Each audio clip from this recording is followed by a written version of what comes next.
शादियों में आपने देखा होगा, महिलाओं को भी ये सोचना चाहिए कि जब शादी होती है तो एक तरफ कॉकटेल चलता है, महिलाएं बैठी रहती है भाई, क्यों ना महिलाओं के लिए भी शराब परोसी जाए। फिर महिलाएं क्यों पीछे रहती है भाई?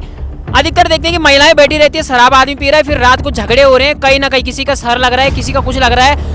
अब बड़े बेशर्मी की बात ये हो गई कि अब जो है अगर शमशान घाट पे भी जा रहे हैं और अमरती जला के आ रहे हैं, उसके बाद दारू पीना एक नॉर्मल सी बात हो गई है। कई जगह देख लिया ये चीज़। कभी ऐसा हुआ है जैसे सपोज माना बात, आपने किसी प्रधान को फ़ोन कर दिया कि भाई आज आपके गांव में हमने शराबबंदी करवानी है, कभी किसी ने ऐसा किसी गांव वाले ने बोला कि नहीं जी हमारे यहाँ नहीं होगी, हमारे यहाँ तो चलिए? ऐसे लोग ही क्यों नहीं प्रतिनिधि बन जाते हैं? आखिर ये लोग पीछे क्यों रह जाते हैं जो गांव को सुधार रहे हैं? क्या टिहरी की जनता ने सिर्फ 3 चेहरे ही देखे हैं क्या? मतलब चौथा कोई आना नहीं चाहता या लोग बनाना नहीं चाहते? इस पे क्या राय आप? नमस्कार, इस वक्त मैं न्यू टिहरी रोड पर हूँ और भाई ऐसे व्यक्ति से मुलाकात हुई है कि जिनका सिर्फ हमने किसी टाइम नाम ही सुना था। एक मुहिम उत्तराखंड में आजकल दिख रही है कार्डों पे, बहुत खुशी होती है कि आजकल कार्डों पे एक अच्छी मुहिम लोग छपवा रहे हैं कि किसी कार्ड पे दिख रहा है कि शराब मुक्त शादी, लेकिन अधिकतर आजकल मेरे पास जो है 8 से 10 कार्ड आए और उन पे लिखा हुआ था भाई कि शराब नहीं संस्कार दीजिए। अब ये किसने सोचा होगा? उत्तराखंड में शायद कम लोगों को पता है कि 2014 या 2013 के आसपास, उस टाइम हम बहुत छोटे छोटे रहे होंगे, तो यही वो इंसान है जिन्होंने ये मुहिम छेड़ी थी कि जो दारू है उसको कैसे बंद किया जाए। हमारे साथ इस वक्त सुशील बोगना जी हैं और हम इस वक्त न्यू टिहरी रोड पर हैं। और जब मैं यहाँ पर चाय पी रहा था तो उनकी गाड़ी मैंने देखी और मैंने भाई हाथ दे दिया। हाँ, मैंने उनको रोक दिया, मतलब उन्होंने मेरे को पहचान लिया था और मैंने भी उनको पहचान लिया। तो मैंने सर से निवेदन किया कि हमारे चैनल के माध्यम से एक उत्तराखंड के लोगों को, आजकल देख रहा हूँ कि नशा इतना बढ़ चुका है कि किसी का बच्चा अगर 8वीं में भी पढ़ रहा है, 10वीं में पढ़ रहा है, तो वो चरस गांजा इस तरीके से हम टिहरी पुलिस के पेज पे देखते हैं या उत्तराखंड पुलिस के पेज पे देखते हैं कि आज नशा पकड़ा गया, आज इतनी दारू पकड़ी गई, इतना ड्रग्स पकड़ा गया। तो एक ऐसी सोच होना बहुत बड़ी बात है। सर बहुत बहुत धन्यवाद, आप हमारे चैनल में आए। नमस्कार सर सबसे पहले आप अपना परिचय दें। मैं सुशील बोगना हूँ और मैं 96 से समाज सेवा कर रहा हूँ। मैं MCOM LLB हूँ, CA इंटर हूँ और मेरी गवर्नमेंट जॉब भी लग गई थी लेकिन मैं नहीं कर पाया। और मेरा जो उद्देश्य है, मेरी माँ ने मुझे ये शिक्षा दी है, वो पहले हमारे गांव की महिला मंडल दल की अध्यक्ष भी रही और प्रधान भी रही। और उसका जो माँ जी का जो उद्देश्य था वही था कि शराब लेकर, शराब के विरुद्ध हमेशा वो काम करती थी। और उन्हीं की संस्कार की वजह से आज मेरे मन में आया कि मेरी माँ ने ये जो अलख जगाई थी वो वास्तव में ये हमारे लिए एक नशा जो है अभिशाप है। और हमारे जो उत्तराखंड में हैं, जो बिहार से आए हैं, वो मज़दूर बनकर आए, पहले वो मिस्त्री बने, फिर वो ठेकेदार बन गए और हम लोग केवल नशे के तिलमदार बन गए। हम सारे जो हैं केवल नशे के आदी हो गए हैं और हमने जो अपना काम था वो सब सारा छोड़ दिया इस नशे के कारण। तो सर थोड़ा सा बात काटूंगा, बिल्कुल सही कहा। मैं आज एक पोस्ट पढ़ रहा था कि हरियाणा का पोस्टमैन उत्तराखंड की लड़की को भगा कर ले गए। हमारा उत्तराखंड का युवा अब एक डाक देने लायक भी नहीं है, लेकिन उत्तराखंड का युवा नशे में जा रहा है और उस नशे को दूर करने के लिए सुशील बोगना जैसे लोग टिहरी में हैं भाई अभी भी। सर मतलब जैसे उत्तराखंड में जैसे बहुत ज़्यादा नशा बढ़ रहा है, क्या लगता है ये सरकार बढ़ावा देती है या खुद ये लोग बढ़ावा देते हैं? क्योंकि देखो कहीं ना कहीं जो जैसे शराब के ठेके खोल रहे हैं, कई चीज़ें होती हैं, क्या कहेंगे आप इस बारे में? देखिए, मैं ये कहता हूँ कि ये एक अर्थशास्त्र का नियम है कि जिसकी डिमांड होती है उसकी सप्लाई होती है। अगर डिमांड आप देखो, आज की डेट में अभी गैस की जो है वैसे कोई किल्लत नहीं है, लेकिन लोगों ने स्टॉक रखना शुरू कर दिया।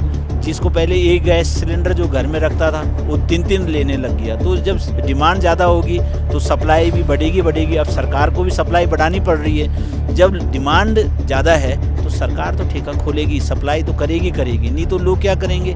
अगर सरकार उसको सप्लाई नहीं करेगी तो लोग कच्ची पिए के मरेंगे और जिसको शराब पीनी है वो पिएगा ही। सुशील बोगना शराब नहीं पीता है, तो मुझे किसी भी ठेके वाले ने ये नहीं कहा कि भाई साहब आइए और आप एक बोतल ले जाइए। आप ज़बरदस्ती, सरकार ने मुझे कभी नहीं कहा कि आप जो है हमारी उसको बढ़ावा कीजिए और एक बोतल आपको लेनी पड़ेगी। तो इसलिए सरकार का इसमें कोई दोष नहीं है। मैं तो ये कहता हूँ कि अगर पीने वाला ही छोड़ दे, स्वयं से अगर हम छोड़ दें तो भाई अपने आप ही सरकार के ठेके बंद हो जाएंगे। कई लोग क्या करते हैं कि आंदोलन करते हैं, मुझे बहुत बुरा लगता है, सुबह दिन भर आंदोलन कर रहे हैं कि शराब का ठेका बंद हो जाना चाहिए। सभी लोग नहीं है, लेकिन कई लोग फिर शाम को क्या करते हैं, थकान मिटाने के लिए उसी ठेके से दारू खरीद रहे हैं। तो ये मेरी समझ में नहीं आता कि ये कौन सी पॉलिसी है कि सुबह तो ठेका बंद करने के लिए बैठे हुए हैं और शाम को कहते हैं कि थकान हो गई आज दिन भर, इसलिए पैक यहीं से लेना है। तो आप तो उसी को बंद करने की जगह बढ़ावा दे रहे हैं। सर आज जब आप आ रहे थे तो मतलब लगभग आज भी आप अपने काम से गए थे या कुछ ऐसी इसी कारण?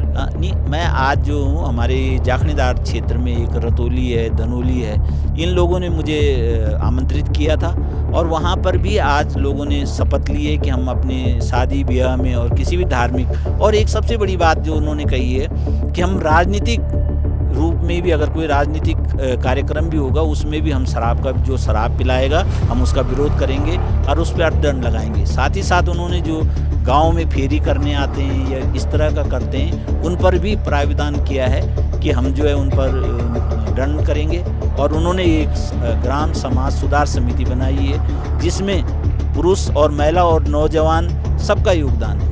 सर टिहरी विधानसभा, जैसे मैं बोलूँ कि टिहरी विधानसभा में आज आप जाखनीदार गए थे, आप टिहरी विधानसभा में ही चलाते हैं या अनेक विधानसभाएं जितनी है मतलब या उत्तराखंड में किस किस जगह आपने अब तक अपनी मुहिम चलाई है? देखिए, मैं तो न तो टिहरी विधानसभा में चलाता हूँ, मैं तो एक कॉन्सेप्ट है जो उसको अडॉप्ट करता है, वो प्रतापनगर में भी लोगों ने अडॉप्ट किया है, घनसाली में भी अडॉप्ट किया है। और ये ज़रूर है कि जिस क्षेत्र में मैं रहता हूँ वहाँ के लोग ज़्यादा प्रभावित हैं, तो मैं टिहरी विधानसभा में रहता हूँ तो इसलिए यहाँ ज़्यादा लोग प्रभावित हैं मेरे से। सर जैसे मैं परसों का एक अखबार देख रहा था, कटिंग देख रहा था, माननीय जो विधायक हमारे हैं किशोर उपाध्याय जी, उन्होंने भी लिखा हुआ था कि एक गांव का नाम उन्होंने डाला हुआ था, अखबार की कटिंग डाली हुई थी, लेकिन वही उसी गांव का मैंने आपका भी देखा, तो उसमें मैं कहीं ना कहीं ये था कि वो आपके द्वारा कराया गया या विधायक जी के द्वारा कराया गया, क्योंकि देखो हर कोई विधायक ये चाहते हैं कि हमारा क्षेत्र सुधरे, कोई भी विधायक ऐसा नहीं चाहता है कि हमारा क्षेत्र बिगड़े, लेकिन कहीं ना कहीं मेरे को ये डाउट था वो चीज़ आपके द्वारा करवाई गई थी या उनके द्वारा करवाई गई थी? देखिए, मैं तो ये कहता हूँ कि वो न तो मेरे द्वारा कराई गई थी न विधायक जी के द्वारा कराई गई। सबसे महत्वपूर्ण बात है कि आप ये देखिए कि मैं जाति से ब्राह्मण हूँ और हम हमेशा ये कहते हैं कि कई लोग कहते हैं कि जातिवाद, लेकिन ब्राह्मण ने कभी जाति को प्राथमिकता नहीं दी। देखिए, भगवान राम क्षत्रिय थे तो ब्राह्मणों ने भगवान राम को ही, क्षत्रिय को ही भगवान राम माना। अगर ब्राह्मण ऐसा होता तो रावण को भगवान मानता। लेकिन हम जो है जो आदर्श स्थापित करते हैं हम उनको ही इसमें अपना आगे मानते हैं। वाल्मीकि जी शूद्र से थे लेकिन उनको भी भगवान माना गया।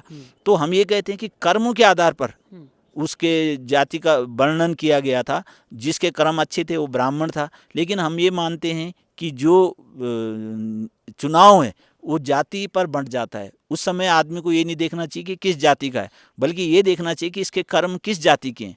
तो मेरा ये कहना है। कई लोग कहते हैं कि बीजेपी पार्टी विरोधी है, कांग्रेसी पार्टी विरोधी है, यूकेडी विरोधी है। नहीं, पार्टी मुझे लगता है सब सही होती है। मैं एक बात कहता हूँ, इंसान को सुधरना चाहिए कि हमारी जो उत्तराखंड की पब्लिक है उनको सोचना चाहिए कि विकास कैसे होगा। मैं एक बात कहूँ, सुशील बहुगुणा जी यहाँ पर है, उनकी गाड़ी पे भाई बीजेपी का झंडा है और वो बीजेपी से आते हैं। अच्छी बात है कि बीजेपी की सरकार की केंद्र से लेके राज्य से लेके उन्होंने सरकार बनाई है। मैं कहूँ कि अच्छा विकास भी हो रहा है, कहीं नहीं भी हो रहा है। लेकिन बहुगुणा जी, मेरा एक सवाल गूंजता है टिहरी विधानसभा में या प्रतापनगर में भी है कि आखिर पुराने लोग ही क्यों विधायक बनते हैं? जब विधायक एक बार बन जाते हैं तो उनकी पेंशन क्यों है? पेंशन का मतलब होता है रिटायर हो जाना, रिटायर का मतलब होता है कि दोबारा लड़ ही नहीं सकता।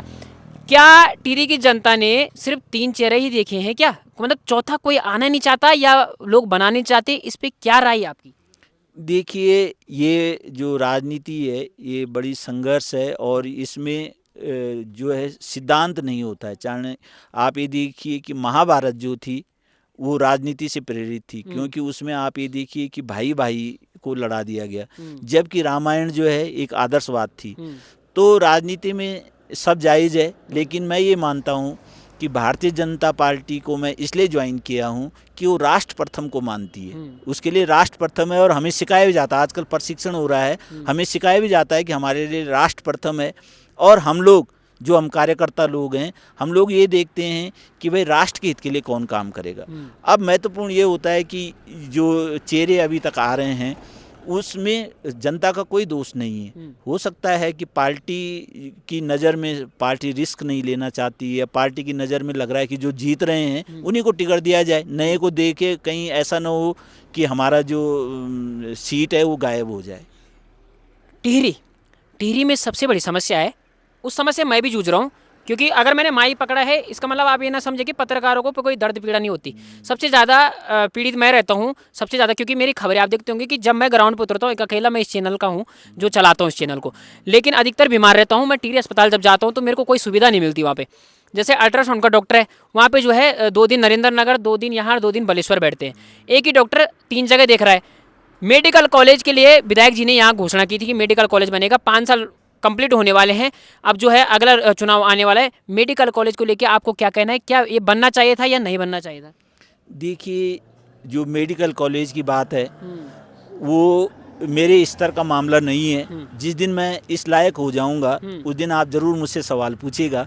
मैं समझता हूँ ये सवाल तो जिनको बनाया गया है उन्हीं से पूछेंगे तो अच्छा रहेगा। अच्छा रहेगा, बिल्कुल। मैं कई बार कहता हूँ भाई कि जब हमारी विधायक जी से वार्ता होगी हम इस बात पर जरूर चर्चा करेंगे, क्योंकि अधिकतर हम विधायक जी का जब पेज देखते हैं, उनकी फेसबुक प्रोफाइल देखते हैं, उन्होंने आज एक पोस्ट की हुई थी कि कोई बीमार हुआ, हमने जो है टिहरी में मेडिकल कॉलेज होना चाहिए, ये होना चाहिए। तो भाई किसके हाथ में? सरकार आपकी है, विधायक आपके हैं, पक्ष के विधायक हैं आप, मतलब बीजेपी के विधायक है आप, और सरकार बीजेपी की, चाहे राज्य हो चाहे केंद्र में हो। सुशील बोगना जी यहाँ पर मिले हैं। बोगना जी, अगर जैसे गाँव के लोग हैं, मैं कहूँगा शराब जैसे बंदी हो रही है, कभी ऐसा हुआ है जैसे सपोज माना बात आपने किसी प्रधान को फ़ोन कर दिया कि भाई आज आपके गांव में हमने शराबबंदी करवानी है, कभी किसी ने ऐसा, किसी गांव वाले ने बोला कि नहीं जी हमारे यहाँ नहीं होगी, हमारे यहाँ तो चलेगी? नहीं, ये ऐसा भी होता है। अभी हम एक गांव से आ रहे हैं तो उस गांव में प्रधान जी तो चाहते थे कि शराबबंदी हो। लेकिन जब हमने गांव के लोगों से बात करी तो उन्होंने कहा कि साहब देखो, शराबबंदी करने को तो हम तैयार हैं, लेकिन जब हमने लोगों की पी रखी है तो हमें लोगों को पिलानी भी है। तो हमने उनको बड़ा काउंसलिंग की उनकी, और उनको बताया कि देखो भाई, किसी न किसी को तो पहल करनी पड़ेगी। और जब वहाँ करीबन 3-4 घंटे चर्चा होने के बाद तब उनके दिमाग में आया कि हम इसकी एक ग्राम समाज सुधार समिति बनाएंगे, और जो पिला रहा है, ठीक है ना, तो उस पर दंड रखेंगे। जब वो 70,000 की दारू पिला सकता है तो 21,000 क्यों नहीं दे सकता है?